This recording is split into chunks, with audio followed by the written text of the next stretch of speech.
بسم اللہ الرحمن الرحیم۔ قریش کا آپ صلی اللہ علیہ وسلم کو طمع دینا اور آپ صلی اللہ علیہ وسلم کا جواب۔ جب کفار قریش نے دیکھ لیا کہ یہ تدبیر بھی کارگر نہیں ہوئی تو سب نے مشورہ کر کے یہ طے کیا کہ وہ اپنے سب سے زیادہ چالاک سردار عتبہ بن ربیعہ کو آپ صلی اللہ علیہ وسلم کے پاس بھیجے تاکہ وہ آپ کو ہر قسم کی دنیاوی طمع دلائیں۔ شاید اس تدبیر سے آپ اپنے دعوی سے خاموش ہو بیٹھے۔ عتبہ بن ربیعہ آپ کی خدمت میں حاضر ہوا۔ آپ مسجد میں نماز پڑھ رہے تھے۔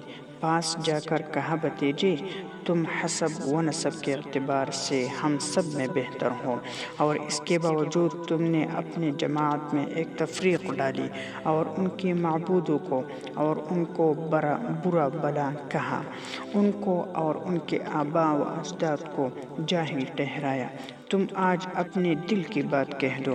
اگر ان سارے قصوں سے تمہارے غرض یہ ہے کہ بڑی دولت جمع کر لو تو سن لو، ہم تمہارے واسطے اتنا مال جمع کرنے کو تیار ہیں کہ تم اہل مکہ میں سب سے زیادہ مالدار ہو جاؤ، اور اگر یہ چاہتے ہو کہ تمہیں سرداری حاصل ہو جائے تو اس پر راضی ہیں کہ تمہیں تمام قریش کا سردار بنا دے اور تمہارے حکم کے بغیر کوئی ذرہ نہیں لائے، اور اگر تمہاری غرض بادشاہت ہے تو ہم تم کو اپنا بادشاہ بھی بنا سکتے ہیں، اور اگر تم پر معاذ اللہ کسی جن کا اثر ہے تو یہ اسی کا کلام وحی تم لوگوں کو سناتے ہو اور تم اس کے دفع کرنے سے عاجز ہو تو ہم تمہارے لیے کوئی طبیب تلاش کرے جو تمہارا علاج کرے۔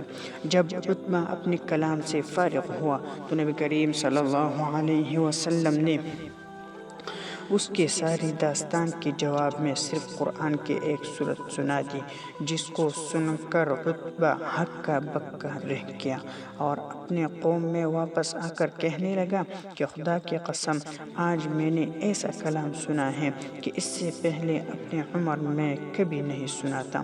خدا کی قسم، نہ وہ شعر ہے، نہ نجومیوں کا کلام ہے اور نہ سحر۔ میری رائے یہ ہے کہ تم سب اس شخص آن حضرت صلی اللہ علیہ وسلم کی ایذا رسانی سے باز آؤ، کیونکہ ان کا جو کلام میں نے سنا ہے واللہ اس کے عظیم شان ظاہر ہونے والے ہیں۔ میں تمہارا خیر خواہ ہوں، تم میری بات مانو اور زیادہ نہیں تو کچھ دن کا انتظار کرو۔ اگر عرب ان پر غالب آ گئی تو تم مفت میں اس تکلیف سے نجات پاؤ گے، اور اگر عرب پر غالب آ گئی تو ان کی عزت ہماری ہی عزت ہے، کیونکہ وہ ہمارے قبیلہ سے ہے۔